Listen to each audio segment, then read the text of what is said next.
Welcome to Novara Live. I'm Helena, aka NoJusticeMTG, and I'm joined tonight by Stephen Methven. Stephen, how are you doing this evening? Well, I am delighted to be here with you, Helena, but I'm also very, very hot, and the heat is kind of adding to a looming mood within me, which is one of anger and genuine rebelliousness. As we're going to see in the show later, government, UK Labour government, absolutely handing the country to reform, a US president who can't handle questions from the free press, and a Home Secretary who's about to clamp down on the freedoms that I have to speak, that you have to speak, that everybody has to speak for the sake of property. It is very, very hot, and I've just come back from Las Vegas, where it's 42 degrees, but the lack of humidity was fine to deal with, whereas landing in the UK, where it's been incredibly stuffy all day, has been an absolute nightmare. Luckily, didn't have any bald photos of JD Vance on my phone, so I didn't get detained at the border. We're all good. Coming up tonight, controversial welfare reforms are causing a conflict within the Labour Party. Supreme Leader Ali Khamenei issues a fresh statement as Trump insists US strikes were a success in Iran, the Palestine Action documentary that could be made illegal, and right-wing hysteria over Zohran Mamdani's mayoral primary victory. If you'd like to support our work, you can sign up at novaramedia.com/support. And make sure to let us know in the comments in the YouTube chat, or as always, you can tweet at us on the hashtag Novara Live. The high-profile conflict in the Labour Party over their controversial welfare reform bill has spilled over into yet another day, as even more MPs have signed on to a reasoned amendment to kill the bill. The number of potential rebels has now reached a staggering 126, with only one MP, South Derbyshire MP Samantha Niblett, removing her name after fraught talks between Number 10 aides and backbenchers trying to assuage their concerns. This morning, Leader of the House of Commons Lucy Powell confirmed they will be pressing ahead with the legislation, but in what form is still to be decided, as it was leaked to The Guardian last night that Number 10 has cracked and is now considering concessions on the bill to avoid a humiliating defeat in the Commons. Jessica Elgott writes this: concessions under consideration include changes to the points needed for eligibility for personal independence payments, otherwise known as PIP, a benefit paid to those both in and out of work. MPs also want to see changes made to other reforms affecting the health top-up for universal credit, which apply to those who cannot work. Sources said there was a considerable difference of opinion within government. There is a camp for pulling it, a camp for concession, and a small but insane camp for ploughing on, one said, suggesting Reeves was in the latter camp. That's quite an admission. The central figures within the Starmer Politburo are insane. It's not wrong, though. It absolutely is insane. Not just wanting to impoverish their own constituents, but risking parliamentary humiliation and a legion of furious backbenchers losing confidence in the leadership. It makes you wonder why it's taken this long for people to realise that how insane all of this is. Trade Minister Douglas Alexander was doing the rounds this morning, seeking to downplay the rebellion, however. What's the latest government position? Is this something where discussions are ongoing or concessions are about to be made?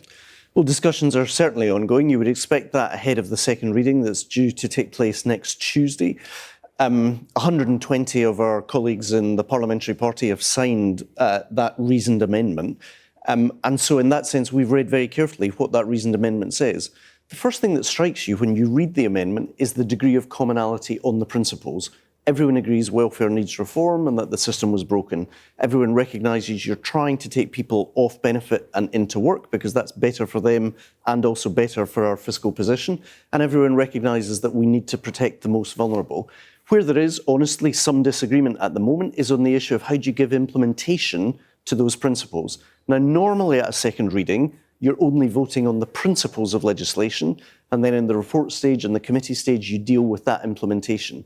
The effect of what's happened with this reasoned amendment being tabled is that that's brought forward the discussion of how to give implementation to those principles. So given the high level of agreement on the principles, the discussions over the coming days will really be about the implementation of those principles. Do you have enough time to do that, or is it worth delaying the bill a little bit? I think we've got time. There'll be discussions that will be happening. There's discussions that have started happening, and I expect that those conversations will continue. Now, it's worth pointing out that some of that is just complete nonsense. This isn't a discussion about the implementation on a set of agreed principles, because what the lie is here is that the principle is somehow about this magnanimous idea that we're going to save the lives of the disabled by providing them with work. When first of all, the actual principle behind this is nothing to do with helping the disabled. They just want to get the welfare bill down. That's all they care about. This is penny pinching for the Treasury. It's all that has been from the start of this whole debacle over the welfare payments in this country. And second of all, is that it's not really about getting people, quote unquote, back into work. As the main source of discontent in terms of the implementation is regards to the cut to personal independence payment, which has no work requirement. There are lots of disabled people who are in work right now who will lose out on PIP, which will make them less likely to stay in work. So both the principles and the implementation are completely at odds with the stated aims, or indeed at odds with reasonable morality at this point. So a lot of real kind of deflection there from Douglas Alexander in his statement with Sky News there today. There is, however, another option open to Starmer and his team should they wish to plough ahead with Liz Kendall's draconian message: a dirty deal done with the Tories. The leader of the Conservative Party, Kemi Badenoch, offered to support the bill earlier this week if she received 3 guarantees from the Prime Minister to commit to a reduction in welfare spending, to getting people off benefits and into work, and also, key to this, is promising not to raise taxes this autumn. Here is Shadow Business and Trade Secretary Andrew Griffith expanding on the Tories' position on welfare reform this morning. Conservative principles are protect the taxpayer interest. If the government rule out, it shouldn't be controversial, Wilf, at this stage, having raised £70 billion a year of extra public spending from taxes and borrowing already, it should not be the slightest source of controversy for the Chancellor to come back today and say, I'm not going to put up taxes anymore. I've already done enough damage to the economy. But they're not doing that. But that is really a separate issue to try and tie it specifically to this. And that's where I come back to this coming across as political game playing. We can argue all day long about whether last year's autumn statement or this year's budget contained the right or the wrong packages. But reality is there's not much money to go around. There wasn't at the back end of your government. And a lot has changed outside of the Chancellor's control. And so just to arbitrarily say no more taxes no matter what and link it to this, you know she can't say that. The biggest, well, I'm not sure that's true, actually. The biggest challenge that we have, they say, for example, they say exactly the reciprocal of that, where they say no return to austerity. That is effectively ruling out the sort of cuts in the public sector in Whitehall that this country badly needs. The biggest challenge we've got, one of the reasons we even talk about welfare, is because our economy is not growing. Now, that's deep-seated. I'm not saying that's all on this government. But if you think the number one crisis is we're not growing, we're not prosperous enough. I'm making a speech later today where I'll highlight the fact that we're 29th in the global ranking of world competitive nations. I don't want that for our children. I don't want that for our grandchildren. We absolutely need to catapult ourselves back into the top 10 of global competitive nations. And you are not going to do that if she comes back this autumn and puts up taxes. So ruling out putting up taxes should be an absolute no-brainer right now. The irony of all of this is that the reason we're in this mess, right? He's saying we want more austerity, right? Austerity is the reason we're in this mess. The reason we're in this mess, the reason why loads of people are not in work, they're either sitting on NHS waiting lists, in which case the level of austerity means that they are out of work specifically because they can't get the treatment they should be getting from the NHS, which saw the biggest sustained funding decrease as a percentage of GDP ever in its history, from 2010 until 2019 under the austerity regime of the Conservative government at the time. On top of this, the social fabric of this country that exists to keep people's mental health in good position was also stripped away by those same austerity policies. The idea that we can fix problems of austerity with more austerity, let alone the fact that what we're being offered by Rachel Reeves is at very least welfare austerity, even if overall the spending envelope is increasing, right? The key fulcrum on why she refuses to rule out raising taxes is that she's reaching the limit of her fiscal headroom. This was the whole point of the welfare bill, right? It was, we have to spend all of this money on weapons and bombs and these new F-35 fighter jets with nuclear capabilities, right? We need to get to 5%, some ridiculous number as a percentage of GDP for defence expenditure, that cuts have to come elsewhere, lest she raise taxes elsewhere, which she ruled out a bunch of during the election campaign in the Labour manifesto. So that's why they're pushing really hard on this tax rise, so they can try and force through austerity, which is going to be even worse than the kind of cuts we're already going to be getting from the Labour government. And there's no political base for any of this stuff. People don't want to see this. And for Keir Starmer, who was the other day was standing in front of military equipment, talking about how necessary these welfare reforms are. It's so tone deaf and out of touch. You couldn't make this kind of thing up, especially at a time when we're seeing a real kind of level of panic setting in the disabled people of this country. Really, really quite something.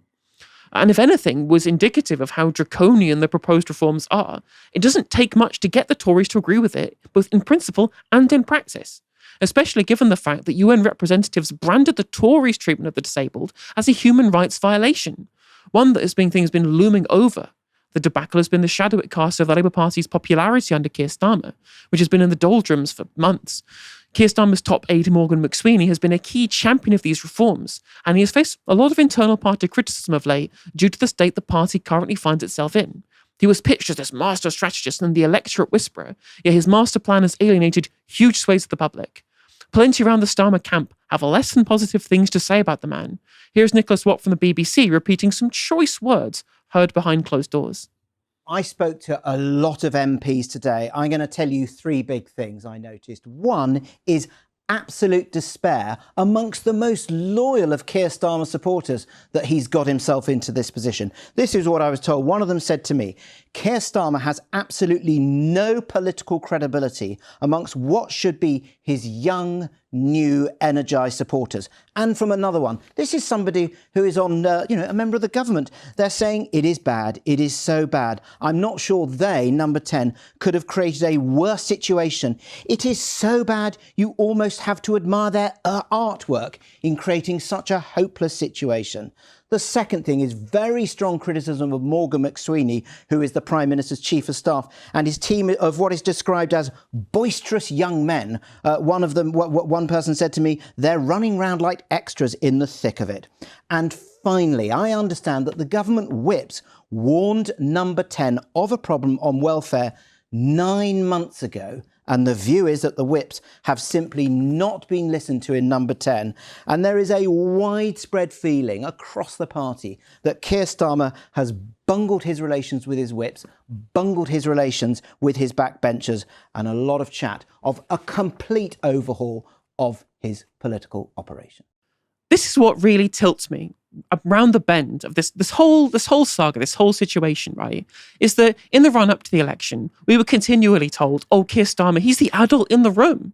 He's the sensible pair of hands to be able to make the Labour Party electable again, right? And they didn't spend any time thinking about what they were going to do in government. They didn't spend any time thinking about how they would be able to win the public over. Talk about the young, energised base, right? They were catapulted into government by huge support amongst the under 45s, right? And they are now absolutely shattering this with piss poor party management, right? Even if you take away the kind of the depravity of the reality of what's going to happen to disabled people because of these cuts, like the political failure here is monumental. It's a huge, huge, huge political failure. And it stands to reason, right? We were always saying for the entirety of the run-up to 2024 that Keir Starmer was a non-entity. He didn't know what he was doing, right? And yet the whole press package were blowing smoke up his arse, trying to pretend that he was somehow going to be this kind of dynamic individual that was going to be the person who made, as Morgan McSweeney would have put it, Labour Party the natural party of government, right? And yet they get into government, they alienate everybody. They can't even get their legislation passed properly because they wouldn't refuse to talk to their backbenchers for 9 months. They had so much time to think about how they were going to implement this policy and just thought, no, we're going to ram it through the backbenchers. Remember, the backbenchers that were specifically chosen by Keir Starmer and Morgan McSweeney, who had dictatorial control over the MP selection process in the run-up to the election, right, can't even win these people round on the policy that they've had 9 months in the making, right? It's an absolute shambles. A total political shambles, which, again, we could have told you if, when people were listening in the mainstream media as to how much of a kind of mess this was all going to be, because they'd spent the entirety of their time in opposition attacking the left. Their political project was destroy the left. We'll think about what happens in government later. Oh, child poverty strategy, put it on the later base, right? Oh, having to deal with welfare reform, let's leave 9 months and then have a fight with our backbenchers at the last minute. This isn't governance. This isn't good governance, right? This is a bunch of amateurs, quite frankly, failing at kind of the basics of how you structure policy and how you are able to use your government to be able to affect policy. And with a giant majority, looking like you're going to lose a vote in the Commons because of a backbench rebellion is, quite frankly, an embarrassment. And it should be. They should be embarrassed. They absolutely should be embarrassed, not just on the basis of which they're trying to immiserate their own disabled constituents, but on the fact that they've had so much time in the wilderness to prepare for all of this and spend all of their time hating on their own party factions instead of having a credible plan for government. Now, whilst the debacle of the winter fuel means test may have alienated older voters who are unlikely to support Labour Party, the PIP cuts tore right into the Labour Party's voting coalition. This is not just in terms of the disabled themselves, but also geographically. Areas like the Red Wall, which are key to Labour Party's victory in 2024, have high levels of PIP claimants. These voting groups deserting Labour could spell real trouble for the party come 2029 if they don't do a substantial U-turn on this policy. The key driver of Labour's failure was eloquently discussed by David Littlefair, writing in the New Statesman. The former coal town typifies the abject cruelty of Kendall's bill. The typical loser will be a man over 40, not yet retired, dealing with a chronic pain condition of the muscles or the skeleton, living in a part of Britain that has been ripped to shreds by globalisation. The word change that accompanied a grey photograph of Starmer in the 2024 manifesto has been thoroughly undermined. This is the same subtly sociopathic policies that have typified Britain for a generation, where the left-behind areas whose industry built Britain and who were then discarded in favour of London's finance sector are seen as a drag on society. They're a problem that politicians wish would just go away. In May, 36 Labour MPs sent a letter of support to Kendall. None of these mostly new to Parliament Oxbridge graduates, consultants, landlords, lobbyists and NGO staff have worked in the kind of role that would leave them with broken knees and painful spines by 50. Many have the kind of majority that almost guarantees this will be their only term in Parliament, and so have little to lose themselves. But even those signatories with larger majorities will see themselves and long-serving party colleagues ejected from the House of Commons should this bill pass. And the Labour Party have cause to heed his warnings too. The latest large-scale MRP poll has been released by YouGov, and it makes for grim reading for Starmer et al., as it shows Reform UK to be the largest party. And it would not be close. Reform would end up on 271 seats to Labour's 178, an almost 100-seat margin, with the Lib Dems increasing slightly to 81 and the Tories collapsing to only 46 seats.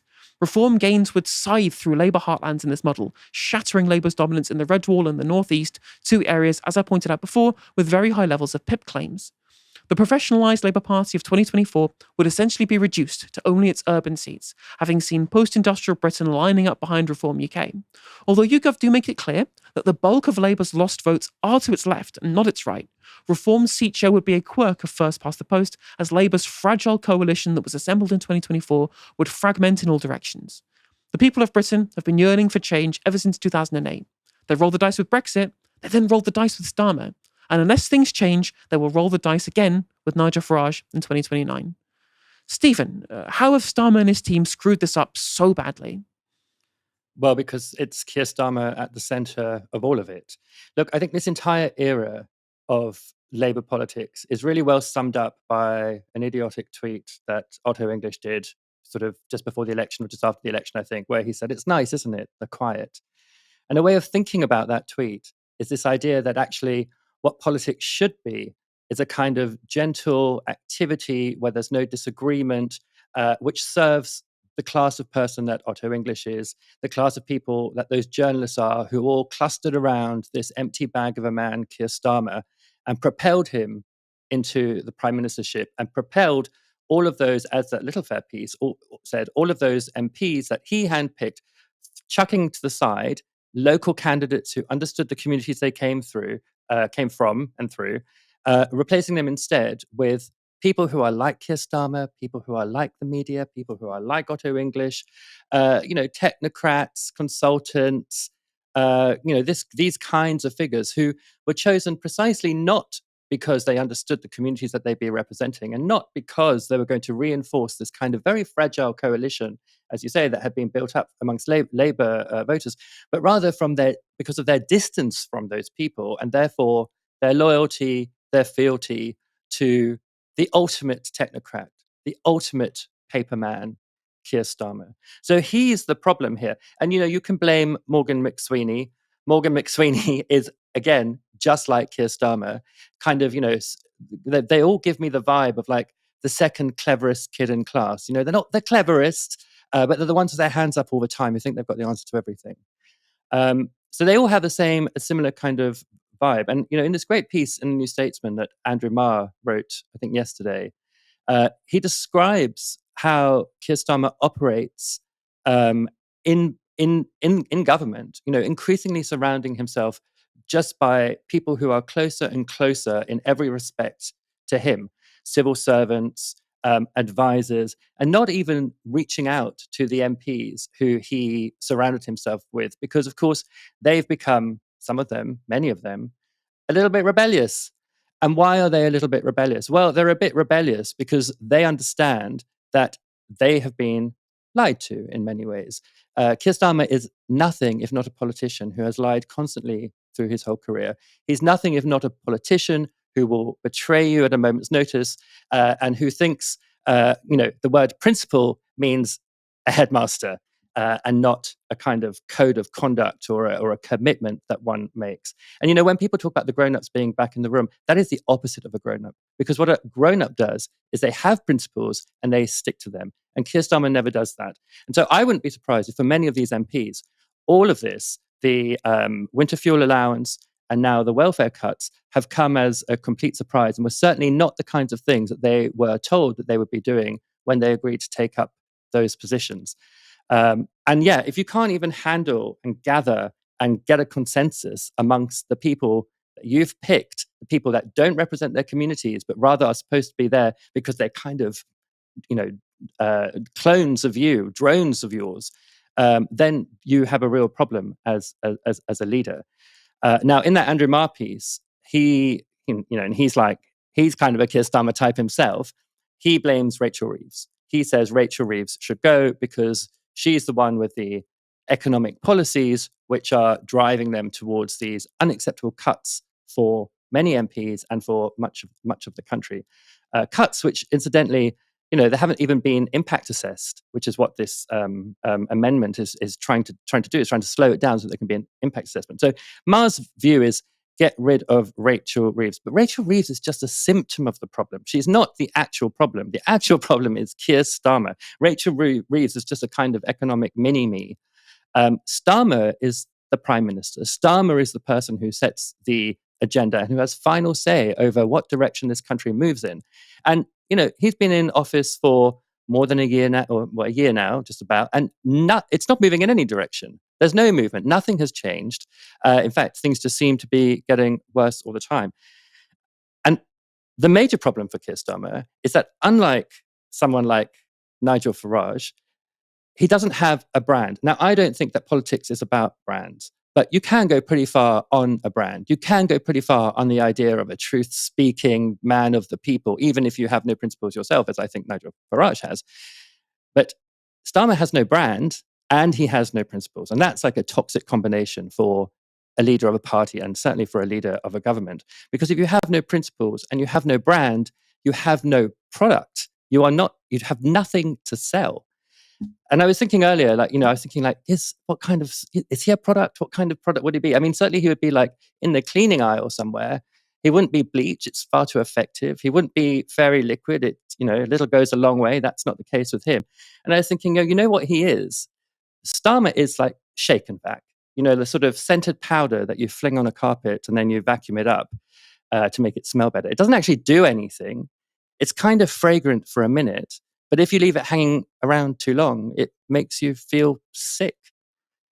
So that's the problem, is Starmer, and there's absolutely no getting away from that. I just wanted to say something about Kemi Badenoch and the Tories saying they're going to support this bill. I mean, that is like a dead limpet clinging to the side of a sinking ship.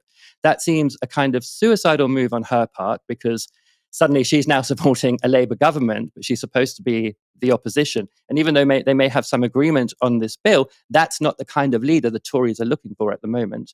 And it certainly would be suicidal for Keir Starmer to push this bill through, depending on Tory support. Yeah, and I didn't get to the poll, Helena, because I was very interested to know what you think about this. I sort of am always suspicious of these polls so far out. But we've had many now that pretty much say the same thing, that make the same prediction about what's going to happen at the next election. But we're definitely moving in a direction where people are really putting a lot of hope in reform.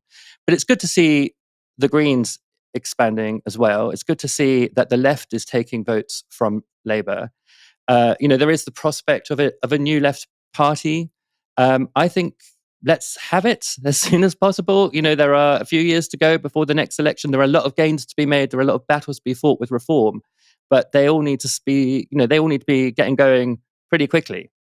I think you're right. I've been saying I think that the left party is too late. My position on this has been that there was a time for a left party and it was 24 months ago, right? And so far as we had so many independent candidates stood too late to build a base. And I think that we're already in that position where now Reform are leading in the polls. And this is basically confirmed. This was an MRP poll. So it was 17,000 people surveyed. And it just showed that all the other smaller polls were roughly in the right ballpark in where the vote's going, right? With Reform ahead of Labour, the Tories are an irrelevance, and then this kind of growing level of support for the Lib Dems and the Greens on the kind of fringes of politics. And I think if there was a time for a left force, it should have been in opposition to Starmerism at its source, rather than as picking up the scraps of the failure. Because I think this is the issue that we have, is that Reform have already won these people over. Reform have already won these people over now. I think that it's trying to win these people back is going to be harder, as especially somebody who comes in, who's trying to speak to a generation who vote for the Reform Party, or mostly the over 50s really, who probably wouldn't, I don't think, vote for the left-wing party that would be coming up from the kind of Corbyn side of politics. I would like to see some kind of popular front, potentially, some kind of galvanizing force to try and bring all the people over from Labour. That'd be something that would be good for me. And the longer Keir Starmer stays around, the more likely this is, right? So there was a thing that really kind of got to me was in the liaison committee. We were watching this on stream. It was in December this year. And Keir Starmer was asked, like, what are you doing about child poverty? Your changes to these things, we're going to see child poverty skyrocket. What's your plan for this? And he goes, well, we've got a child poverty strategy. We're consulting on this with some people and then some quangos, and then we'll get back to you in 6, 8, 10 months, whatever it is. I'm like, this is what you have in place before an election. If they are doing policy on the hoof when they're a year into government, then they've already failed as far as I'm concerned. So the necessity of something to the left, whether it be the Greens or a new party or whatever it is paramount, as this is, as far as I can see, unsalvageable. And at the point where there's already a potential kind of murmurings of a leadership coup, I just think, well, these people were the ones who were backing this to the hilt before it happened. You've made your bed, and unfortunately they're going to have to lie in it, unfortunately. But we shall see. I don't think that unless they really do change things around, and pretty substantially, we'll see the polls change very much in the future. But that's definitely a space that is worth watching. Iran's supreme leader, the Grand Ayatollah Ali Khamenei, has given his first televised statement since the US attack on the country last weekend. Here's how it began. The US president said that Iran should surrender. That means there's no more enrichment. It's the question of Iran to be surrendered. To mention the word Iran is too much for the mouth of the US president to even pronounce it, to say it. A great Iran and the word of surrender, they don't match. They don't match with each other. It's a joke. It's a ridiculous thing to say. Not exactly the words of a leader terrified of retaliation. In a series of posts online, Khamenei also said this. My congratulations on our dear Iran's victory over the US regime. The US regime entered the war directly because it felt that if it didn't, the Zionist regime would be completely destroyed. It entered the war in an effort to save that regime, but achieved nothing. The Islamic Republic delivered a heavy slap to the US's face. It attacked and inflicted damage on the Al Udeid airbase, which is one of the key US bases in the region. The fact that the Islamic Republic has access to key US centers in the region and can take action whenever it deems necessary is a significant matter. Such an action can be repeated in the future too. Should any aggression occur, the enemy will definitely pay a heavy price. Now, I'm not sure about that claim involving the US airbase in Qatar. Anyone who watched the Iranian strike on it Monday evening, which just one of the 19 missiles got through Qatar's air defences, will have recognised it as a fairly choreographed event. But it doesn't diminish the claim that there are many US military installations within striking distance of Iran against which the country could retaliate if there are future attacks. Of course, all sides involved in Israel's short war in Iran will need to claim victory in front of their domestic audiences. But in the US, Pentagon intelligence has suggested that US President Donald Trump's claim to have set back the country's nuclear program by decades might be a bit of an exaggeration. According to an early Pentagon intelligence assessment, the US's weekend attack on Iran's Fordo nuclear enrichment site only set the program back by mere months. And that assessment has infuriated the president, as well as his defense secretary, Pete Hegseth. Yesterday, they answered questions from the press at the NATO summit in the Netherlands. I would say issue the report when you know what happened. I wouldn't say that it could be severe or maybe not. They use the word severe. It could be severe or maybe it's not. So people like you picked up and said, oh, it's not severe. No, the report was not a complete report. Yeah, the message was probably wait till you know the answer before you... And sir, did you not have a public component to your Zelensky meeting for a tactical reason with President Putin? Let him answer this one. Hello, Mr. Secretary. Yeah.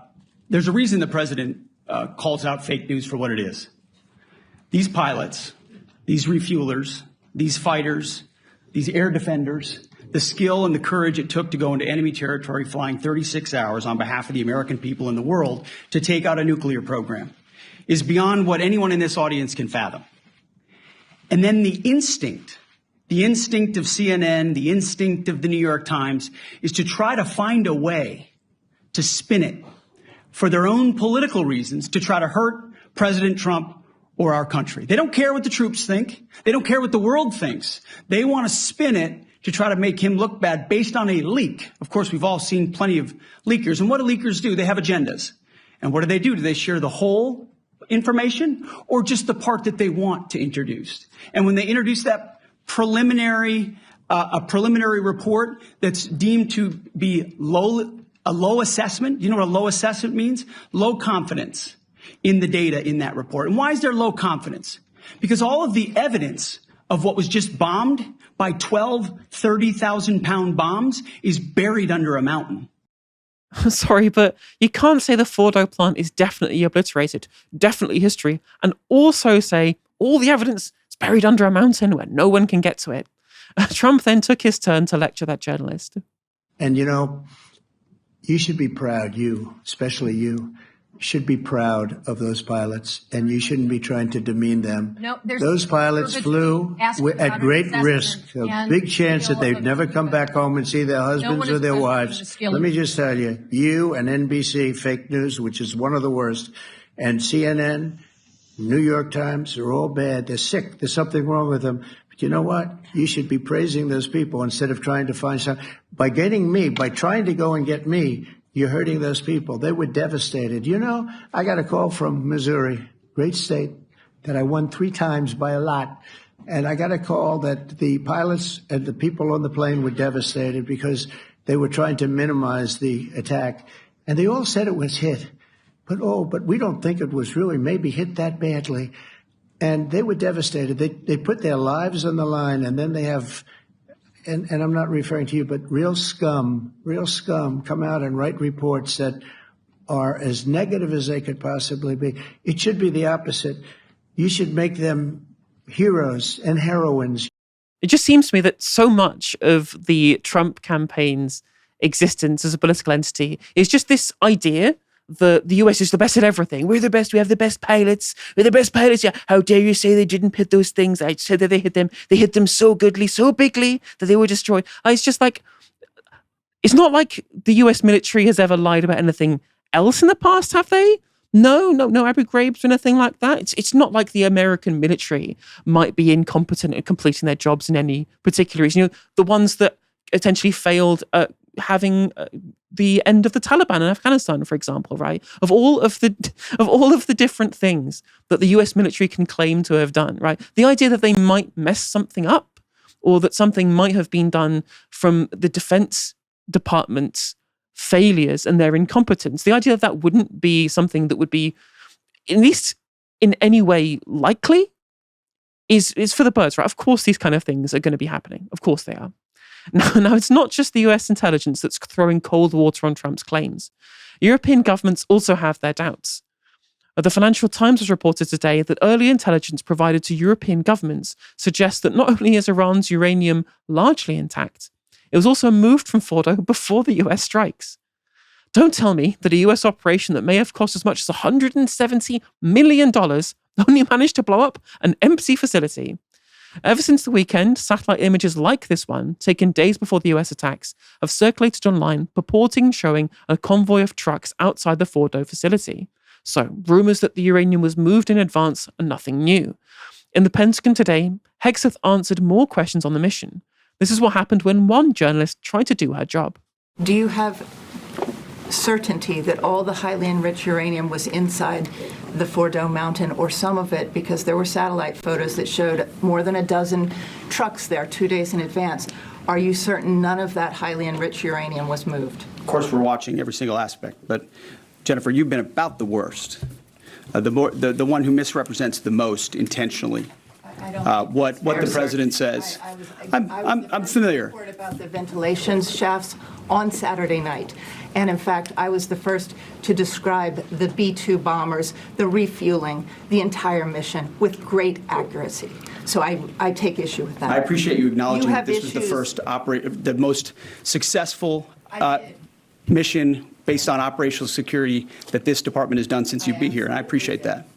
So we're looking at all aspects of intelligence and making sure we have a sense of what was where.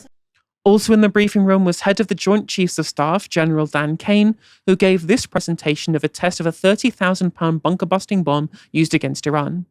The video I'm about to show you is a culmination of over 15 years of development and testing. As I said, hundreds of test shots on various models. This is one weapon. So if you take a view of this as 5 additionals, you'll get a sense of what this looks like.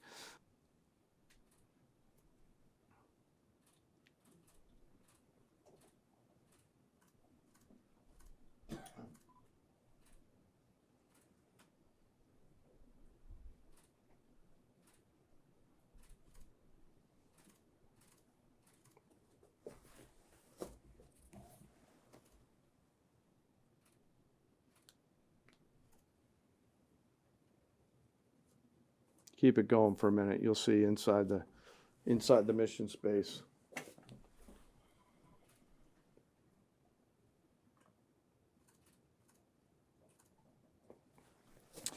Unlike a normal surface bomb, you won't see an impact crater because they're designed to deeply bury and then function. I know there's been a lot of questions about that.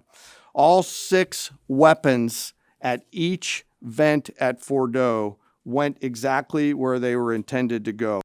You know what this reminds me of? This reminds me of when Benjamin Netanyahu's Twitter account posted this AI-generated video of what the definitely 100% Hamas tunnels look like under Al-Shifa Hospital, right? This weird mock-up, as if this was proof of anything. You know, we've shown you how the bombs work. Well, none of this is any evidence as to the destruction of Iran's nuclear capabilities. This proves nothing. Very, very odd. And earlier today, Trump also addressed the intelligence report that Iran's uranium had moved in his Truth Social post. The cars and small trucks at the site were those of concrete workers trying to cover up the top of the shafts. Nothing was taken out of the facility. Would take too long, too dangerous, and very heavy and very hard to move. Meanwhile, in Israel, Prime Minister Benjamin Netanyahu still faces several corruption trials, one of which has been going on since 2020. But last night, Trump posted this on Truth Social. Breaking news. I was shocked to hear that the state of Israel, which just had one of its greatest moments in history and is strongly led by Bibi Netanyahu, is continuing its ridiculous witch hunt against their great wartime prime minister. Bibi and I just went through hell together, fighting a very tough and brilliant longtime enemy of Israel, Iran, and Bibi could not have been better, sharper, or stronger in his love for the incredible Holy Land. Anybody else would have suffered losses, embarrassment, and chaos. Bibi Netanyahu was a warrior, like perhaps no other warrior in the history of Israel. And the result was something that nobody thought was possible.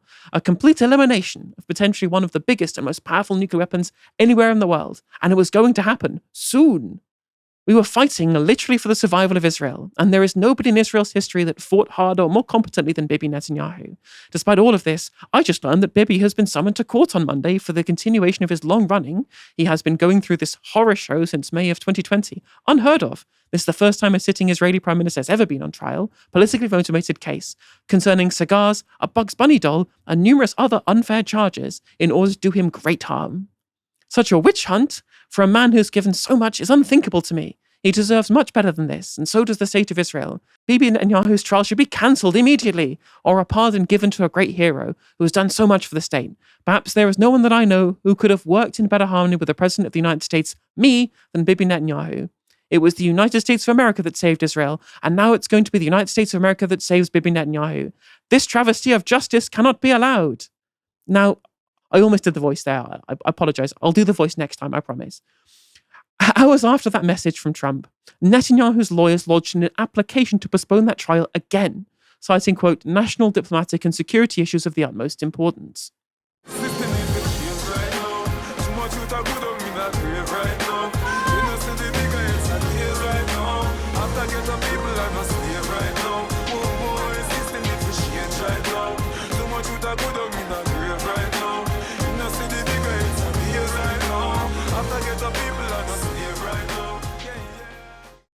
That was an excerpt from a new documentary on Palestine Action, created by documentary makers Hannan, Majid and Richard York of the Rainbow Collective. It's called To Kill a War Machine. It combines self-shot footage of Palestine Action's direct actions against arms manufacturers, banks and other organizations profiting from Israel's genocide in Gaza, with narration by Palestine Action members as well as interviews. Only, you may never get to see it. That's because the documentary is made in solidarity with Palestine Action, giving its members the time and space to explain why they do what they do. Next week, Home Secretary Yvette Cooper will try to prescribe Palestine Action as a terrorist organization. If she succeeds, it will be illegal for anyone to publicly express support for the group. And it will probably be illegal to air a film like this one, which might increase support for the group as well. Effectively, a film that offers an alternative narrative to the mainstream, hysterical approach to resistance against armed companies will be silenced. That means only one side of the argument, the governments, Israel's and arms companies, will be legally permitted to be made. And if you break the law, you'll face up to 14 years in prison, massive fines, and be branded a terrorist by the state. To Kill a War Machine contains interviews with a number of people who have a profound interest in making that alternative argument, the families of the Filton 18. They're the Palestine Action members arrested in connection with a direct action on a site operated by Israeli arms company Elbit, based in Bristol. One of them is Fatima Zainab Rashwani, whose mother tells her story. Never in my wildest imagination have I ever even thought that I would be in such a situation where my daughter is in prison. She has been arrested for an alleged action against Elbit, the Filton site, and causing allegedly damage to weapons worth around £1 million. Fatima Zainab was arrested on the 6th of August. That's one day after she turned 20. Fatima Zainab has always been an advocate for social justice. I would say that's one of her most defining character. And when the genocide started in October 2023, it had a massive impact on her. We'd be going on every single march as a family, all the national marches, the emergency protests and rallies. We would be in all of them. And I think there came a point where Fatima Zainab was getting really distressed and very helpless that, we're marching week in, week out. The government's not listening. Our voices are being unheard.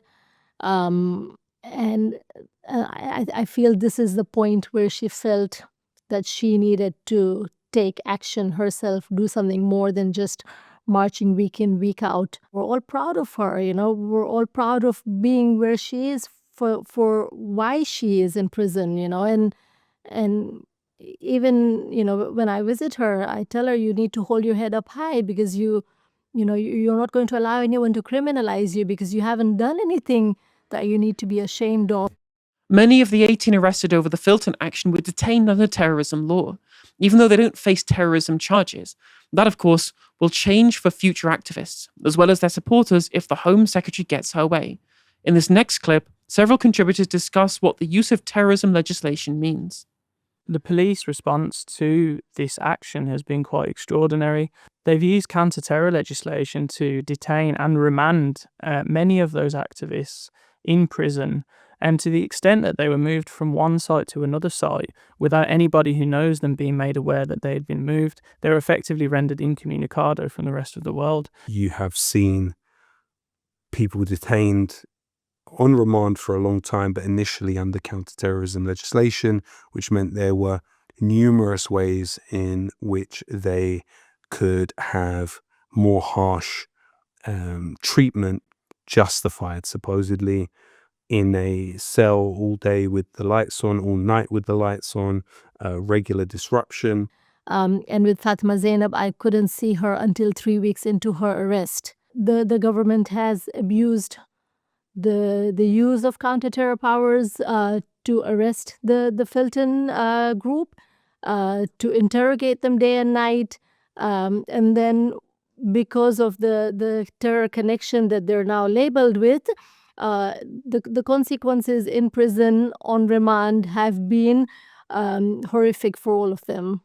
It is safe to say that the worst legal framework to use in such a case is the terrorism framework. The terrorism discourse has been heavily critiqued by justice theorists, by human rights lawyers, by being a way to evade the rule of law and creating an otherwise called exceptionalist space outside of the law into whatever annoys the government. The state appears to have already been doing all it can to shut down, oppress, and intimidate Palestine Action.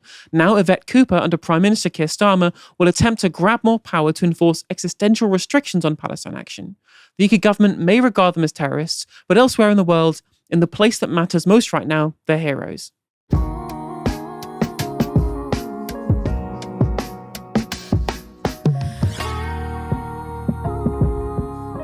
And to see that recognition, through murals and painting, because in Palestine, and it kind of reinforces the idea that it's a collective struggle. From the Palestinian community's perspective, the acts of Palestine Action have resonated as the ultimate acts of solidarity, situating Palestine Action in the belly of the beast, also it being led by people who are from the British working class, and with the clear message being equality and justice for all, resonated in a time where the feeling is that we've been left out by the world, in a time of ultimate helplessness. It can feel like we're in a position of despair, despondence, loss. But I feel continually heartened that resistance and solidarity of Palestine has also escalated at a phenomenal level. Now, that documentary contains so much that we couldn't show you here, including details on how the government and the Crown Prosecution Service appear to have collaborated with the Israeli and other weapon companies in the UK. I was joined by the filmmakers behind it, Hannan, Majid and Richard York of the Rainbow Collective, earlier today. Me and Richard have been making documentaries together for 20 years now on social justice and human rights issues. And we've been wanting to make a documentary about Palestine for many years. But we only wanted to make a documentary that we felt would be the type of documentary only we can make, just because there are so many great filmmakers out there doing documentaries from Palestine, and especially during the genocide. And if we want to add to that, we want to make sure the contribution is something that only we can do. And so when the opportunity came to make this documentary, we took it because we knew we'd be able to make this from our history of making documentaries with activists and campaigners. We made documentaries in Bangladesh with trade unions while they were illegal at the time. And, we're able to make documentaries that look at what they're doing, highlight what they're doing, but also be independent at the same time. Yeah, I'd also say that the idea of producing a film where the primary content is shot by the activists on the ground is something that we've been investigating for a few years now. Our background was in more traditional observational documentary on issues of usually like people campaigning, people fighting for social justice in the UK and around the world. And we feel the way that the world is now, even like, I guess 5-6 years ago, we started to look more at how can we create documentaries which have compelling narratives where the footage isn't shot. The majority of the footage of the actions, for example, is not shot by filmmakers from outside, but is shot by activists on the ground. So that was the process, was the footage which had been shot, live streamed as part of those actions over the last 5 years, we then took that kind of cachet of material that had been live streamed of the actions and combined it with interviews, which we feel those interviews bring the film to life because I guess of the trust that the participants had in us to represent them honestly and fairly, and to try and put out there the perspective that they wanted to share. We've been making campaign films, short documentaries with groups like Campaign Against the Arms Trade. And, we've been looking at the, we used to do all the videos for the Stop the Arms Fair campaigns. We used to do the videos for the Stop Arming Israel campaign, Stop Arming Saudi campaign. So we have a long history of looking at the weapons industry and highlighting the fact that there's a huge industry where weapons are being made in this country and then they're being used in places like Palestine or Yemen or other places where there's wars. So this is something that we've had a long background in as well before we came to this point of making this film.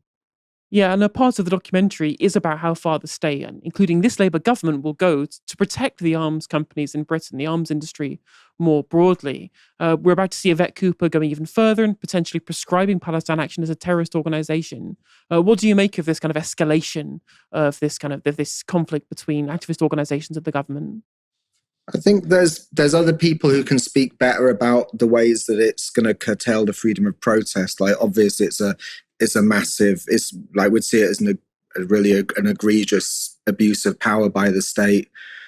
To see Palestine Action being put on a list that contain, I don't know, it's everyone else on there. They're armed groups. They're groups that are calling for violence. Is not a list for non-violent protest organisations.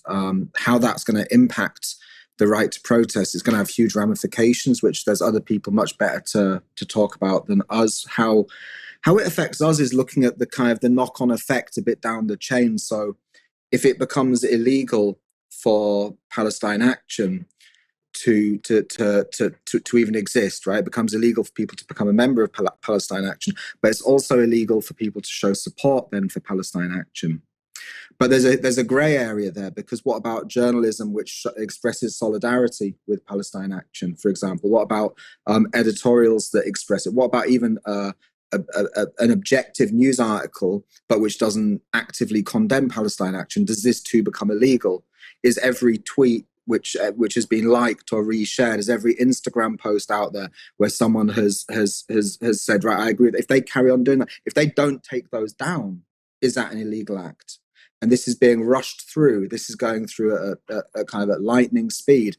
And I don't even think that the people out there who are maybe sharing posts, who are sharing stuff on social media, like, how are they meant to know now what that change in law is going to mean? Are they going to be criminally liable of supporting a terrorist organization? This is crazy. I mean, for us then, making an independent documentary, and coming from a background of having solidarity with protest movements, having solidarity with movements against the arms trade, having solidarity with direct action protest groups, if we make an independent documentary, which is, can be read as being in solidarity with that or not condemning that, does that mean that we're then breaking the law? Like, we made it. These laws cannot be applied retrospectively, right? So we made the film.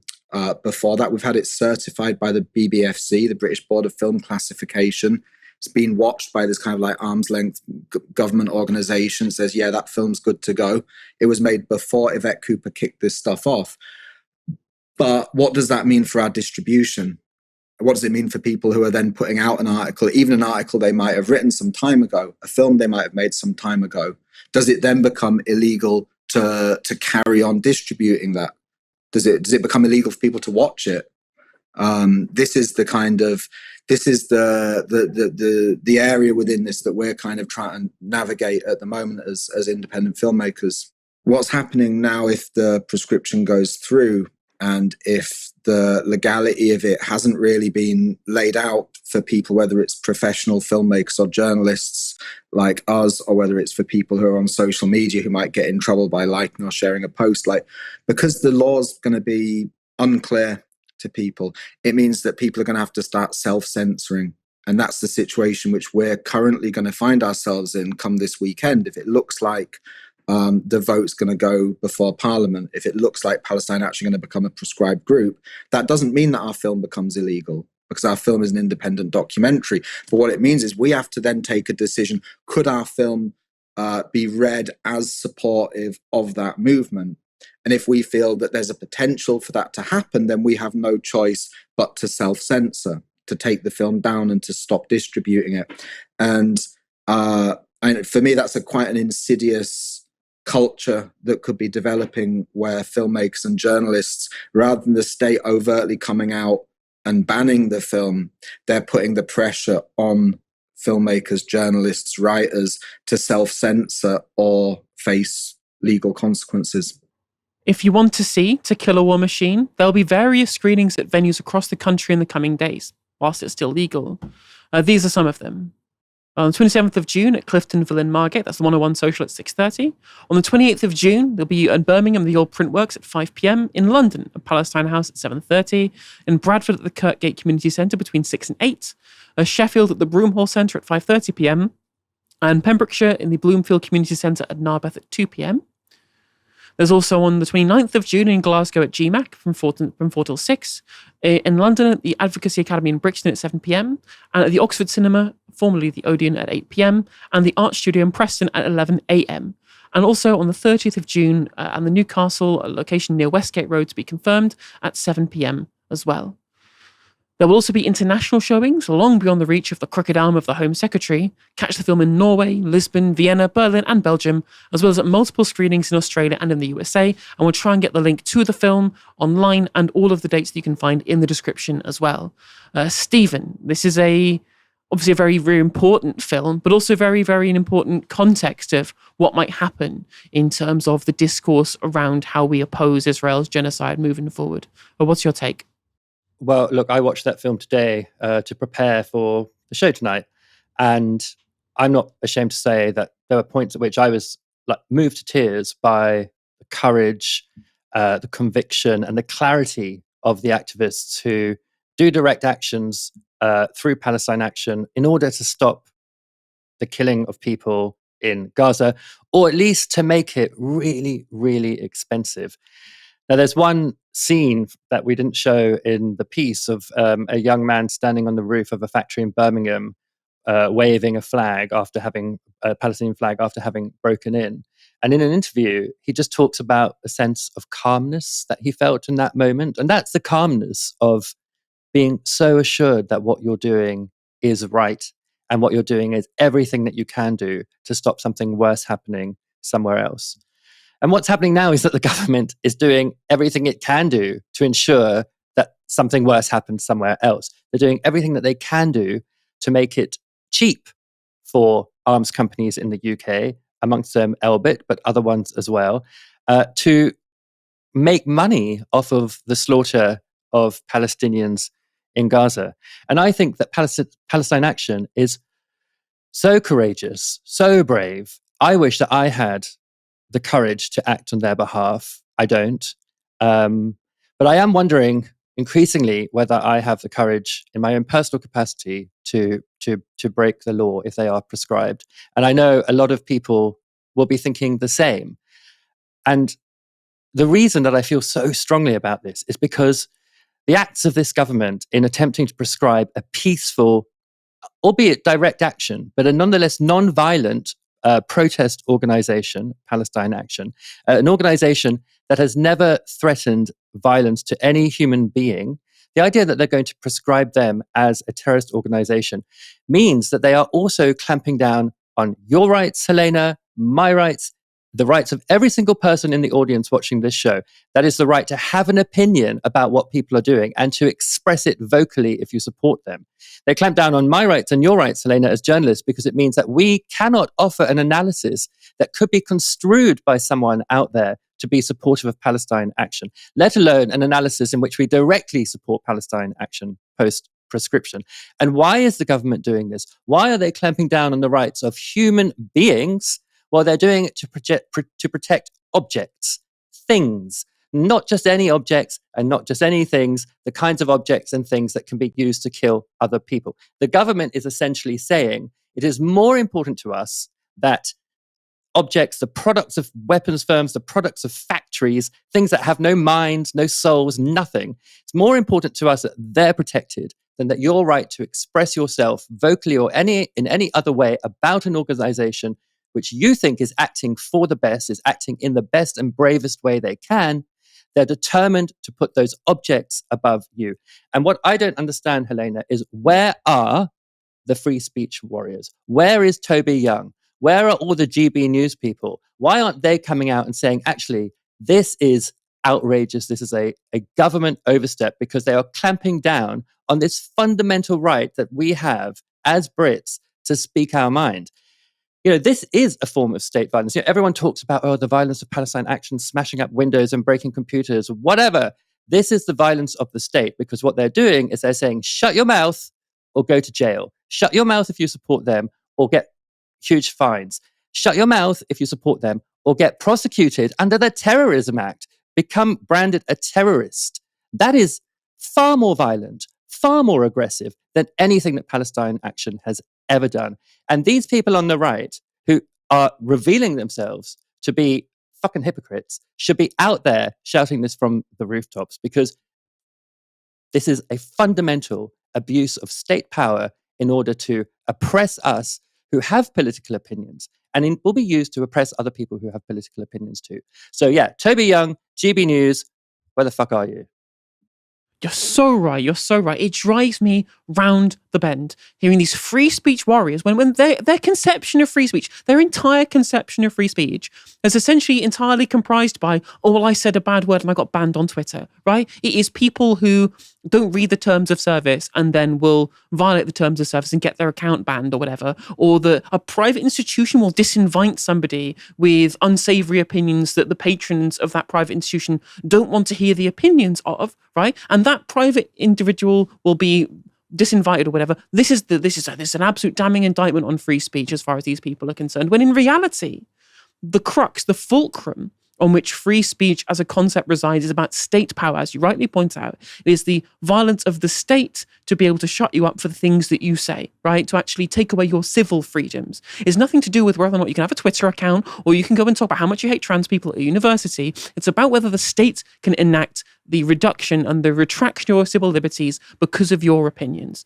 And as you said, I went to the Free Speech Union's Twitter account the day that this was announced. And what were they talking about? Nonsense about people needing to hear opinions they don't like at universities. Because fundamentally, free speech to these people was never about a principle. It was never about like utility or it was a means to an end for these people. They wanted to say slurs. People got mad at them for saying slurs. And so they kicked up a fuss about it. And now we have a real, genuine, existential free speech issue at the doors of everyone in this country. Silence, crickets from these people. And one thing I will add as well is the mind-bending, the space-time continuum warping hypocrisy of Sir Keir Starmer KC, who in 2003, I believe it was, defended somebody who did something very, very similar to prevent military jets from going to Iraq, the illegal war in Iraq. I wonder what 2003 Keir Starmer would say about 2025 Keir Starmer. I wonder how disappointed and disgusted he would be in what is happening under Keir Starmer's government right now, and what he is doing, not just in his facilitation and his complicity in Israel's genocide and war crimes in Gaza, but on his draconian violation of civil rights for people who he used to defend, right? The man who gave us work for free to the people on the McLibel trial, somebody who had genuine principles against state overreach when he was going around trying to defend people who are on death row, like genuinely bad people, but who fundamentally had civil rights that he wanted to protect, is now in government, in power, what he always wanted to be, right? The guy who got to go around all the fancy conferences, revoking those people's rights unilaterally. I wonder how disappointed and how completely disgusted Keir Starmer of yesteryear would be disgusted by Keir Starmer now. Shows you how power corrupts, doesn't it? Zohran Mamdani's long-shot victory at the Democratic and the NYC mayoral primary has sent shockwaves across the Democratic Party. Party insiders, bigwigs and strategists have been quick to temper discussions around what Mamdani's success says about their policy and communications. Now, however delusional the centrist Dems have been in response, pales in comparison to the total meltdown that's come from the American right wing, who have said some pretty crazy reactions to some pretty simple social democratic policy and shock horror, a Muslim becoming mayor of one of the most diverse cities in the United States. US President Donald Trump posted this characteristically unhinged tirade on his Truth Social platform yesterday. It's finally happened. The Democrats have crossed the line. Zohran Mamdani, 100% communist lunatic, has just won the Democratic primary and is on his way to becoming the mayor. We've had a radical lefties before, but this is getting a little ridiculous. He looks terrible. His voice is grating. He's not very smart. He's got AOC +3. Dummies all backing him. And even our great Palestinian senator, Korean Chuck Schumer, is groveling over him. Yes, this is a big moment in the history of our country.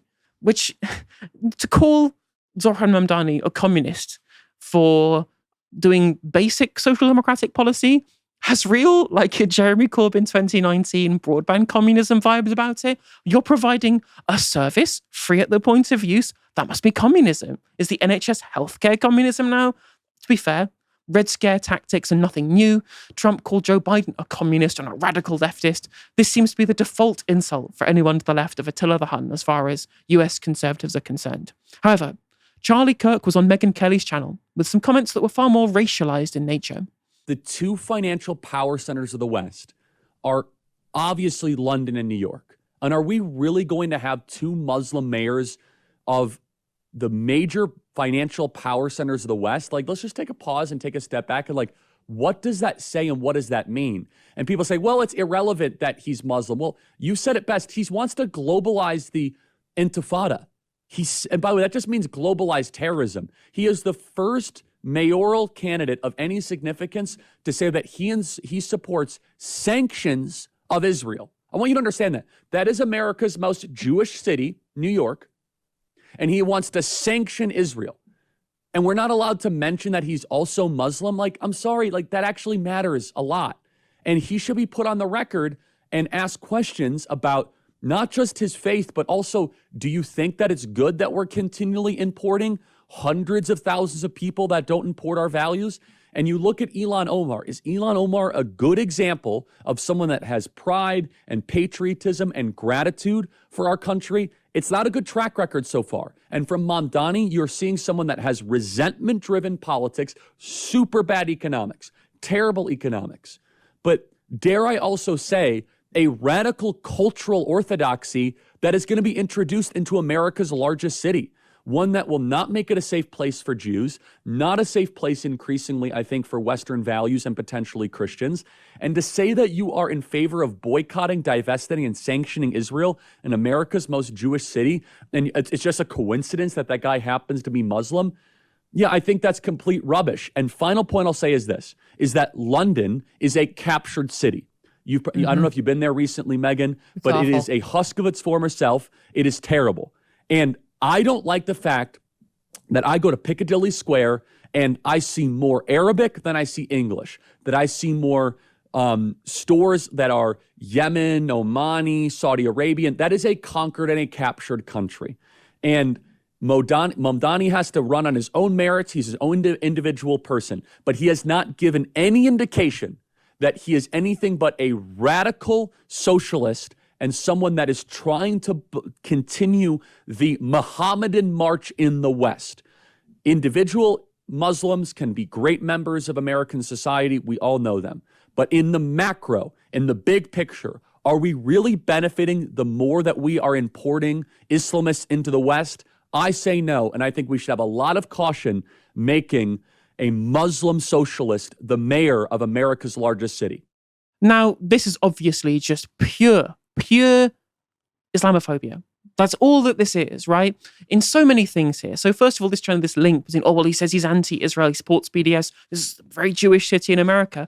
I'm sorry, but there is no link between the international Jewish community and what the actions of the state of Israel are, right? BDS is specifically a response to the actions of the Israeli state and the way it treats Palestinians. It has nothing to do with American Jewish citizens who don't have any say over the actions of the state of Israel. They are not actors within the entirety of this discussion here. So to bring this up, again, is trying to link the state of Israel to Jewish people, which I don't think is a particularly right-on thing for anybody to be saying. But of course, these America first types really are Israel first types when you get down to brass tacks. Second of all, this idea that somehow whether there's these captured cities like London and New York City, this is great replacement conspiracy theory stuff, right? This idea that somehow the West will fall because there are people of different faiths or different backgrounds or ethnicities living amongst each other in these diverse communities. And I think that actually the success of cities like New York and London shows you actually that these things don't involve the undermining of quote unquote Western values. And the fact that these are still the great financial centers, they're still bustling metropolises, they're still some of the places where you can get the best food in the world.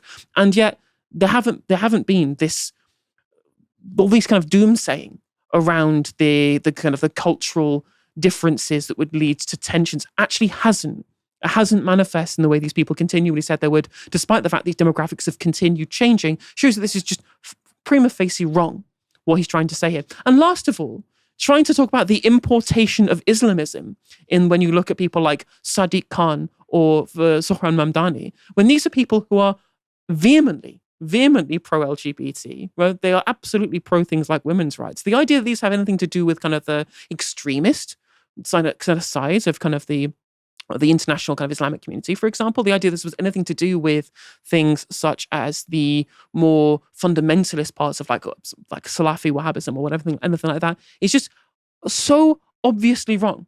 How many Islamists do you know that run on a pro-trans rights ticket? It's just completely at odds with reality, what is being said here. And again, it's purely because there is a man who's doing well at politics, who's going to be potentially the mayor of New York City, most likely, and he's got brown skin and he's the wrong religion. They perceive America not as the secular state, which is part of its constitution, but they see it as a Christian state that is somehow being undermined by the fact that there are people who are migrating to America who just happened to have migrated after all the Europeans migrated, because, of course, it is a country of colonizers, which is, again, it's just pure rank hypocrisy, and it is only, as far as I am concerned, reheated Islamophobia from the post 9/11 era. And that reheated post 9/11 Islamophobia does not stop there. It doesn't stop there. No.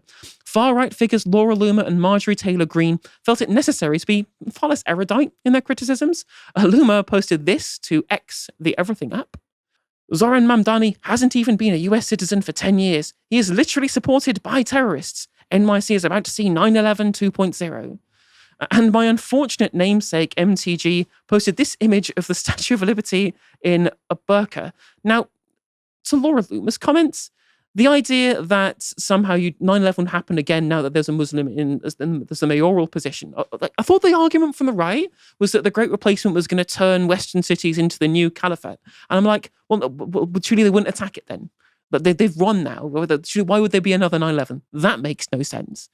He's also not like, where's this idea that he's supported by terrorists? Because, of course, they believe that anyone who believes that the Palestinians deserve human rights is somehow terroristic. See Yvette Cooper for details on that one.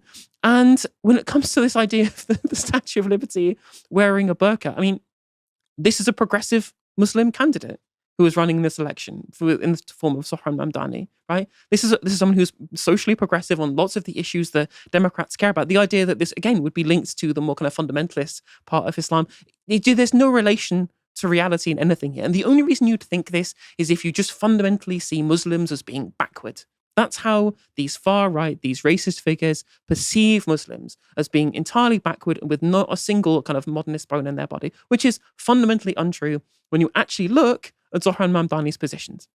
Stephen, what do you make of all of this nonsense cope coming from the right wing in the wake of Zohran Mamdani's successes? I just need to tell you something, Helena. I am in too much of a good mood because of Zohran Mamdani. I'm also like a little bit in love.